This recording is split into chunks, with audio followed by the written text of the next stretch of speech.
Bonsoir et bienvenue sur le stand Car d'Isaac pour le journal de la rédaction numéro 5. Ce soir, on va parler un peu fort. On n'arrête pas depuis ces derniers jours de vous dire que ce modèle de l'auto est une réussite. Et la passion est de retour et la musique aussi. Si bien qu'il y a encore une animation qui déambule dans les allées du stand et c'est une sorte de club permanent à partir de 18h. Et c'est pourquoi on va élever le son, le ton. Alors ce soir, on vous parle, il n'y a pas d'esprit polémique ce soir. Ce soir, on va vous aider. On s'est rendu compte que, évidemment, et vous le savez bien, le prix des voitures neuves augmente énormément depuis des années. Je prends comme exemple un article qu'a publié sur Car d'Isaac Pierre-Olivier Marie, c'était en 2023. Hausse d'une Renault Clio à franc constant entre 2010 et 2023. Hop, pas de Renault Clio, pardon. Une 2008, une Peugeot 2008, 35%. Globalement, on peut considérer que selon les études, selon les modèles, depuis 10 ans, les prix des voitures neuves ont augmenté entre 5 minimum et parfois près de 50%. On a autour de la table Alan Froly qui a fait un sujet sur les voitures les moins chères du mondial. Il y en a quelques-unes. C'est l'objet de ce journal. Vous donnez les astuces pour payer moins cher. Alexandre, vous le connaissez, Alexandre Bataille. Il serait prêt à faire le tour du monde pour essayer une Dacia et non pas une Ferrari. Donc il est l'exemple même de notre positionnement consumériste. Et puis Manuel Caillot, dans le domaine de l'occasion, il sait comment effectivement aussi trouver des perles. Alors on va faire un premier tour d'horizon. Manuel ou l'un qui veut commencer, l'un l'autre, donnez-moi quelques exemples de voitures neuves trop chères. Tiens, j'en ajoute une dernière. On a fait un sujet sur le X3, évidemment, le nouveau X3, prix d'attaque 68 000 €, je crois, si je ne fais pas d'erreur. Alors, Alan, 63 000 €. 63 000 prix d'attaque. Hein. Alan, par exemple, qu'est-ce que tu as constaté, quoi, comme... Moi, j'ai un exemple très simple. J'ai essayé une Golf il n'y a pas si longtemps. Toi, tu avais fait la présentation également. Moi, j'avais pris la version break. C'est vrai qu'en regardant les tarifs, je suis quand même tombé de haut parce que pour un modèle milieu de gamme, même micro-hybride avec une boîte automatique, j'étais à largement plus de 40 000 €. Parce qu'en plus, il faut savoir que les constructeurs jouent à un très mauvais jeu. Bon, déjà, il y a la hausse des prix qu'on constate depuis le Covid. Mais la hausse des prix et l'inflation, elle a bon dos. Des fois, les constructeurs, ils positionnent pas très bien leur... stratégiquement pour eux, ils se positionnent assez différemment leur modèle. Par exemple, si on veut une boîte automatique, on est souvent contraint d'opter pour une finition plus huppée. Donc du coup, on se retrouve avec des équipements dont on n'a pas nécessairement envie et qui font grimper la note. Et donc, on peut arriver à des Golf largement plus de 40 000 €. Et sachant que cette Golf équivalente, avant le Covid, en 2019, coûtait plutôt 34 000 €. Donc on a 8 000 € d'écart face à une Golf 7, par exemple, équivalente. Il y a eu le problème aussi de problématiques d'accessoires, de puces électroniques plutôt à un moment donné, qui ont conduit les constructeurs à produire des premiums plutôt que des entrées de gamme parce qu'ils marchent plus sur les premiums au moment du Covid. Il y a ce phénomène-là, il y a aussi ce phénomène de normes aussi qui se sont ajoutées les unes après les autres.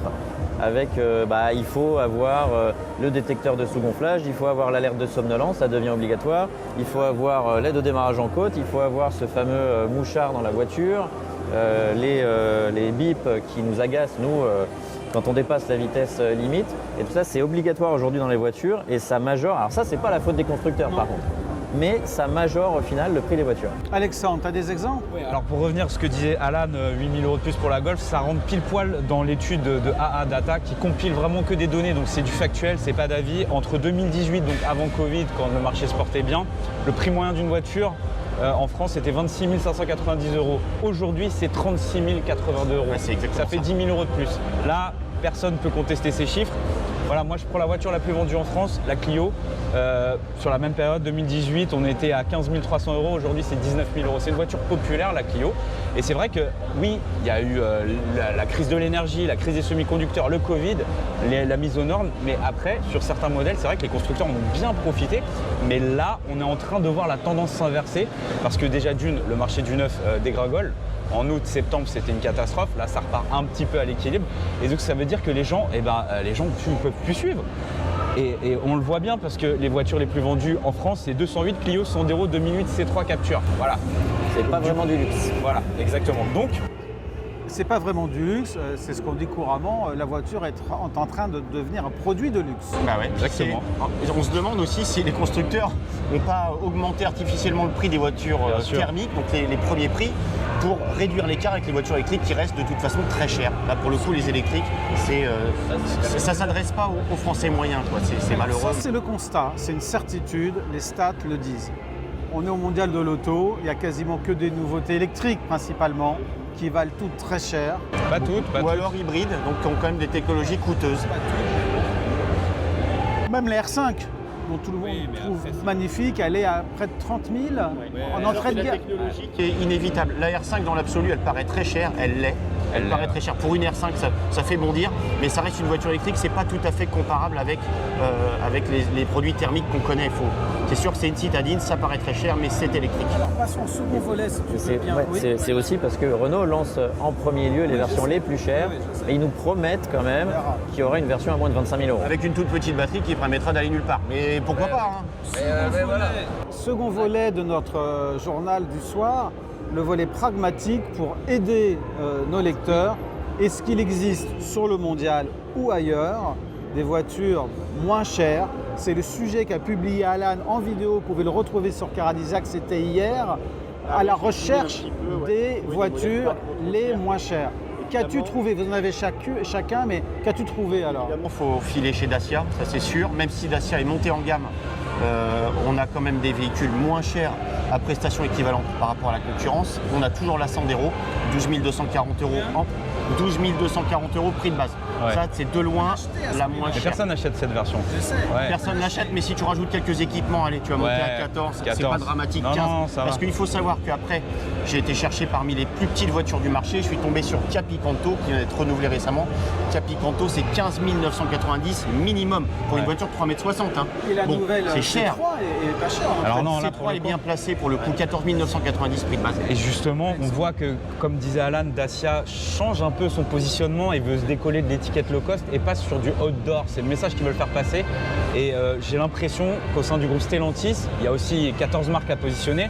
Citroën est en train de se trouver en marque d'accès et on voit avec les prix, mais ils sont hyper compétitifs sur la C3, la déclinaison IC3, le C3 Aircross. C3 Aircross, t'es au prix d'un Duster. Hein. Ouais, voilà, c'est ça. Prestation équivalente, prix C'est Duster. ça. Donc Citroën, c'est aussi bien que Ah ouais, Dacia. c'est les futurs, ouais, exactement, je dirais, voilà. Et du coup, c'est bien pour les clients car, bah voilà, une C3, c'est 14 000 euros, je crois. 14 990. Voilà, 14 990 euros avec un 1 litre 2 100 chevaux boîte méca, bon bah voilà. Est-ce que vous avez d'autres exemples encore? Si on veut aller sur l'électrique, La version il y a électrique évidemment de la C3. la Dacia Spring, Leapmotor, elles sont toutes les deux au même prix, 18 900. Ouais. L'IC3, 19 300. Ça reste des prix corrects. Bonus déduit, ouais. Ouais, bonus déduit, parce que la C3, elle est aidée par un bonus. Donc tu es à 19 300. Et si tu veux des prestations un peu plus élevées, par exemple un petit SUV compact, il faut aller chez Skoda, parce qu'il y a le petit Elroq Ouais. qui vient de débarquer, qui est au prix de la R5 finalement. Et pour ce prix-là, tu as un SUV de plus de 4 mètres. D'ailleurs, attends, je te coupe, en parlant de l'Elroq, moi j'ai parlé avec les gens de Skoda, ils m'ont dit c'est un phénomène parce que en lançant des tarifs agressifs, c'est-à-dire 30 000 euros pour un SUV compact électrique, Et qui n'est pas ils ont- chinois. qui n'est pas chinois, qui est fabriqué en Europe, qui est éligible au bonus. Ils ont vu un afflux de personnes sur cette voiture et ça leur était pas arrivé depuis des années. Et du coup, c'est vraiment le prix qui parle aux gens et le rapport prix-prestation, quoi. On n'avait pas envisagé cette question. Il n'y a pas de voiture neuve à 10 000 euros en France aujourd'hui. Non. Déjà, l'année dernière, les moins de 15 000, on a eu du mal à en trouver 5. On Ouais. avait fait un comparatif, moins de 15 000 euros, on en avait 5. Là, je suis pas sûr qu'on les retrouve encore parce que je crois qu'il y avait une petite Hyundai i10 ou je sais plus, Panda. je crois que les modèles ont encore monté en prix en un an, donc ça se trouve, on a plus. Possibilité manuelle, évidemment. Et l'occasion, parce que rappelle-nous la proportion achat neuf occasion. Alors il se vend cette année presque 4 voitures d'occasion pour une voiture neuve. Donc c'est énorme. Et évidemment, bah voilà, on parle de voitures neuves, mais si les voitures neuves sont trop chères, évidemment tournez-vous vers les voitures d'occasion. Alors, il faut quand même préciser que même le marché de l'occasion, lui, a subi une inflation aussi pendant cette période Covid. Ça manquait de voitures, les voitures neuves, elles sortaient plus des usines. Donc il y avait moins de voitures d'occasion qui arrivaient. Ça a fait augmenter leur prix, mais malgré tout, évidemment, il y a des décotes. Et si on veut minorer un petit peu le prix de sa voiture, on peut se tourner vers des occasions qui ont 2-3 ans, qui sont évidemment encore en bon état, et qui ont perdu 30-35% de leur valeur. Ça permet de rouler dans une voiture qui a des fois même pas 30 000 km. Le kilométrage moyen des Français, c'est 10 000 km par an. Donc au bout de 3 ans, 30 000 km, quasi neuf, avec un budget d'achat qui est évidemment réduit. Et qui est un vrai budget d'achat en plus, parce qu'aujourd'hui sur les voitures neuves, on parle des prix qui sont affichés catalogue, mais souvent ça passe par des LOA, des loyers, des leasing. Ça cache un peu, en plus ça cache un peu le vrai prix des voitures, qui au final sont très chers. Alors que sur le marché de l'occasion, on sait ce qu'on paye, on sait ce qu'on achète, on sait quel va être le budget total, donc c'est un avantage. Et Manu, il y a un truc aussi que j'ai remarqué, c'est que forcément l'occasion, ça permet de trouver des modèles qui ne sont plus proposés en neuf. Je pense notamment à ceux qui ont besoin de diesel. Ouais. Il n'y a plus de petits SUV diesel, il n'y a plus de petites citadines diesel, de compacts diesel, elles sont maintenant très chères. C'est plus de 30 000 € pour une 308 diesel. Donc si tu veux trouver un diesel intéressant, tu n'as pas finalement d'autre choix que de t'orienter vers l'occasion. Exactement, moi c'est ce que je pensais, c'est-à-dire que on va dire les petites mamies, c'est pas péjoratif, qui s'achetaient jusqu'ici des Twingo ou des Panda à moins de 10 000 € et tout, ça, il n'y a plus d'offres en neuf. Et sur le marché de l'occasion, on trouve encore des Peugeot 108, des Citroën C1, des Fiat Panda, des petits véhicules comme ça que les constructeurs ont complètement abandonnés sur le marché du neuf parce que ça n'est plus rentable. Et en plus, avec la décote, on peut se trouver un très bon véhicule aujourd'hui qui soit critère 1. C'est-à-dire qu'il peut circuler encore pendant des années sans être embêté en France, à partir de 6-7 000 €. On a des offres tout à fait honnêtes sur le marché de l'occasion. Notez-le bien si vous ne le savez pas, ça ce sont des sujets qu'on traite très régulièrement sur Caradissac, indépendamment du mondial de l'auto. Comment trouver sur le marché de l'occasion des voitures peu chères. On va finir par un dernier tour de table. On va imaginer, c'est un sujet auquel Alexandre va être sensible, que vous venez de toucher, comme c'est souvent le cas, une prime de 30 000 €. Alan. Ouais, comme tous les ans. Je voudrais savoir si tu achètes une voiture neuve et c'est oui, laquelle pour 30 000 €. Non, on va prendre plutôt 25, le prix moyen c'est 25 je crois. 9, 36. 36, prime de 36. T'achètes neuf ou t'achètes occasion? Et dans les deux cas, t'achètes quoi? Moi j'achète occasion parce que c'est vrai que la décote en passant le portail, c'est un truc qui me hérisse le poil. Et en plus que quelqu'un ait déjà vécu dans une voiture, ça ne me dérange pas du tout. Et dans ces prix-là, est-ce que tu as déjà une idée 36 000 €. J'essaierai de me trouver... Pour le plaisir, qu'est-ce que tu trouves? Je me prendrais une premium d'occasion, une série 3, une BM série 3. Alors, dans les 30 000 €, je pense qu'il y a quand même possibilité d'en trouver, qu'à 2-3 ans, il y a possibilité de trouver. Ouais. Alexandre, pour le prix moyen d'une voiture neuve, tu achètes une neuve? Une Alfa Giulia. Là, un truc un peu pervers. Là, tu avais les yeux qui brillaient. Alan et moi, on a les mêmes goûts strictement. Il faudra que tu trouves autre chose, tu finiras le tour de table. Alexandre, 30 000. Jamais neuf, toujours d'occasion. Ah non, jamais. Non, mais voiture neuve, puis j'en achète 2-3 à ce prix-là, tu vois. Donc, une pour la semaine, pour le week-end, une pour un utilitaire même, pour aller à la déchetterie. Non, je suis très pragmatique comme garçon. Non, jamais de voiture neuve, toujours une voiture d'occasion, comme dit Alan, ça décote tellement vite. Et puis en plus, là, ça commence à prendre de la valeur en occasion. Et quel modèle? Un bon break routier, diesel, boîte auto. Tu vois, voilà, très pragmatique comme garçon. Tu roules beaucoup, donc tu en aurais besoin de toute façon. Superbe combi, une Octavia combi. Moi, s'il faut que je trouve autre chose qu'Alan, pour 35 000 €, non, moi, en tant que responsable de la rubrique occasion, je ne peux pas conseiller une voiture neuve. Je n'achète pas une voiture neuve, c'est un principe. Non, mais alors, tiens, pour changer un petit peu, et vu que là où j'habite, le parking souterrain vient d'être équipé pour pouvoir recharger des voitures, on peut demander une borne.